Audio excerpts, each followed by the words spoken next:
This video lesson is about Mark Twain's The Notorious Jumping Frog of Calaveras County and how it connects with a type of literature known as local color writing. First, a quick overview of Twain's story. Let's talk about the setting first and the characters. The story is set out west in an actual location that existed, Angel's mining camp. For the characters, we have an unnamed narrator. We have Simon Wheeler. The narrator is looking for someone named Leonidas W. Smiley.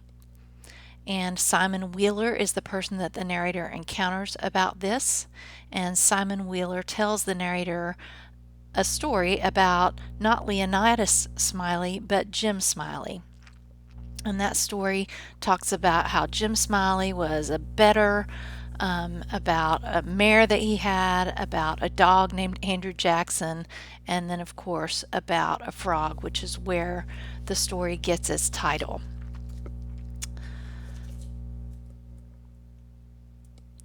As far as the form, this story is a frame story, and what that means is you've got a story that the narrator is giving where he's telling us about his search for Leonidas Smiley, but then when he meets Simon Wheeler tells another story about Jim Smiley. So you've kind of got a story within a story.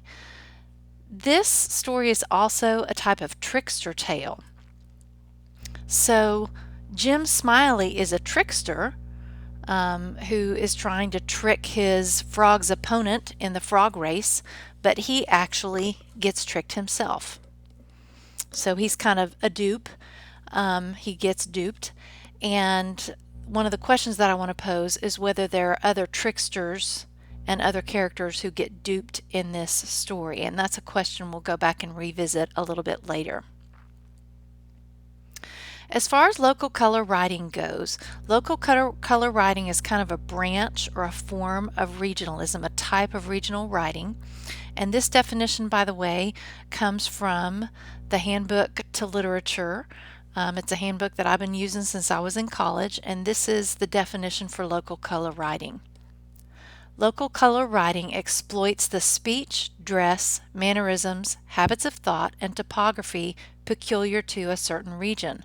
All fiction has a locale, but local color writing exists primarily for the portrayal of the people and life of a particular geographical setting. Local color writing was marked by the attempt at accurate dialect reporting. It has a tendency toward the use of eccentrics as characters and the use of sentimentalized pathos or whimsical humor in plotting. And this is where local color is distinct from more general regionalism. Local color has more eccentric characters and is often much more clearly humorous or really sentimental. And you're going to see that in Twain's writing. So I want to look at how Twain uses the speech, the dress and appearance, the mannerisms, the habits of thought, and the topography to create a local color story. As far as the topography goes, we don't know a lot about the actual landscape or physical features, geographical features of Angel's mining camp, but this story does occur in Angel's mining camp, in the Southwest, and you've got stereotypes that are often associated with miners. And you also have caricatures or eccentrics that one might associate with a humorous story about a mining camp. We also get a lot of mannerisms and habits of thought. When we look at the narrator very early in the story, he says, "In compliance with the request of a friend of mine who wrote me from the East, I called on good-natured, garrulous old Simon Wheeler and inquired after my friend's friend, Leonidas W. Smiley, as requested to do, and I hereunto append the result." So the language that the narrator uses at the beginning of this story lets us know that he's from the East Coast. And he uses very formal diction. And Twain is having the narrator use this diction to suggest that the narrator either is sophisticated and intelligent or is trying to be sophisticated and intelligent and is coming across that way here. Now, we don't get much about the appearance of the narrator, but we do get a little bit about the appearance of Simon Wheeler, which is who the narrator meets. We know that as soon as the narrator meets Simon Wheeler, he encounters him, and Wheeler is dozing comfortably by the barroom stove. He's fat and bald-headed, and he had an expression of winning gentleness and simplicity upon his tranquil countenance. There is tongue-in-cheek going on here. What you're seeing is the way that the narrator is kind of caricaturizing Simon Wheeler. It's almost as if he has a stereotypical view of him before he ever meets him, and then Simon Wheeler kind of fulfills this stereotype. The narrator goes on to say, he never smiled, this is Simon Wheeler. He never frowned. He never changed his voice from the gentle flowing key to which he tuned his initial sentence. He never betrayed the slightest suspicion of enthusiasm. But all through the interminable narrative there ran a vein of impressive earnestness and sincerity. He regarded the story as a really important matter and admired its two heroes as men of transcendent genius. So here the narrator is talking about how monotone and expressionless Simon Wheeler is, and he's poking fun at him because, as we know when we read the rest of the story that Simon Wheeler tells, the heroes of this story are certainly not men of transcendent genius. So you have kind of a condescension that the narrator is having towards Simon Wheeler. And then the narrator relays the story that Simon Wheeler tells. And it's about Jim Smiley, who's described as the curiousest man about, always betting on anything that turned up you ever see. He was always ready and laying for a chance. If you took him up, he would follow that straddlebug to Mexico. This is a long-winding, rambling tale about really crazy characters, and there's a lot of dialect throughout this story. In fact, if you listen to the story being read, sometimes it makes it a little bit easier to make sense of the diction because when you're actually just reading it on the page, you may or may not be familiar with some of the language that's used. It's very unique language that's distinct to this particular part of the country and this particular group of people. So these are people who are out west.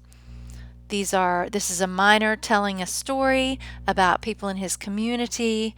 Definitely an eccentric character. Both Simon Wheeler and Jim Smiley are eccentrics. And obviously, the narrator is trying to make the point that Simon Wheeler is a simple man, that he's not too bright, and he's certainly not as sophisticated as the narrator considers himself to be. Now, I want to go back to the form. I mentioned that this is a trickster tale, and a trickster tale is a tale where one character kind of plays a prank or pulls the wool over the eyes of another character who's portrayed as not very bright. Obviously, Jim Smiler thinks that he's a trickster. He thinks he's going to win the frog race, but he makes some really foolish decisions, and that doesn't happen for him. He gets tricked. But I'm going to say that there are other characters who get tricked in this story, and this is part of the genius of Twain's story. The narrator, who considers himself to be so sophisticated and wise, is actually tricked by his friend who sends him on this errand to look for Leonidas Smiley. There's the implication or the suggestion that this friend, his friend from the East, knew who Simon Wheeler was and what was going to happen to the narrator when he ran into Simon Wheeler, and that he would sort of get locked into having to listen to this long-winded tale. So the narrator ends up being tricked by his friend, but he also gets tricked by Simon Wheeler because he can't get away from this story. And even though right at the very beginning Simon Wheeler reveals that he's not going to talk about Leonidas Smiley, he's going to talk about Jim Smiley, he talks so long and sort of without even taking a breath that really the narrator can't stop him. And then at the very end, Simon Wheeler just suddenly drops off. This is on page 108, and just hears his name called and leaves and says, "I'll be right back." And then, of course, the narrator gets away while he has the chance, and Simon Wheeler comes back and tries to continue the story. But by this time, it's too late. The narrator has had to sit in and sit through a very long, just kind of wild, pointless story about Jim Smiley and his betting and his frog. I would say also, though, that the reader, and that's you and me, we're tricked by Mark Twain because this is, after all, a silly, pointless story. But Mark Twain tells it so interestingly, so creatively, so humorously that we get sucked right in and end up enjoying the process. So this is a trickster tale on a number of different levels. So again, Twain's story, and I just want to emphasize this, if you were to look up local color writing in the dictionary and ask for an example, this story would come up as kind of a quintessential example of local color writing. Local color writing exploits the speech, dress, mannerisms, habits of thoughts, and topography peculiar to a certain region. And this local color writing exists primarily for the portrayal of the people and life of a geographical setting. And we do get a real feel for what the people are supposed to be like, or believed to be like in the West at the mining camp. And then that's contrasted with the sophisticated Easterners, but the joke's kind of on the East Coast people who think they're so smart. So in a way, Twain is also kind of poking fun at their view of themselves. And the story accomplishes its goals with the dialect reporting and also the use of eccentric characters. And we don't have so much sentimentalized pathos, but we definitely have humor in the plot.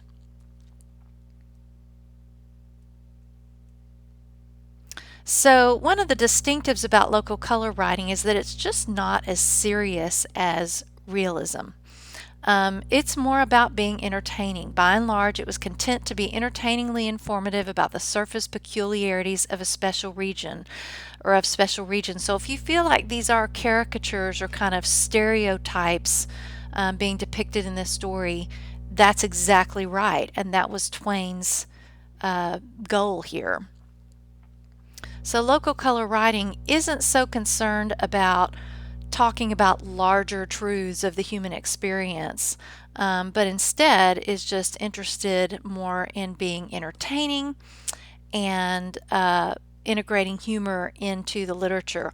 Although I will say that one of Twain's points of genius is that he does actually illustrate something about human nature with the way that he causes the narrator to think of himself, to reveal that he thinks of himself as so wise and sophisticated, but then actually he's the one that ends up getting tricked by someone that he sees as very simple and not very smart. So we do kind of get that larger truth about the human experience in this story. So I hope you enjoyed this lesson and that you have a better idea now about why Twain is such an important writer in the American literary canon and what made him special and how this particular story illustrates what local color writing is all about. Thanks for listening and watching.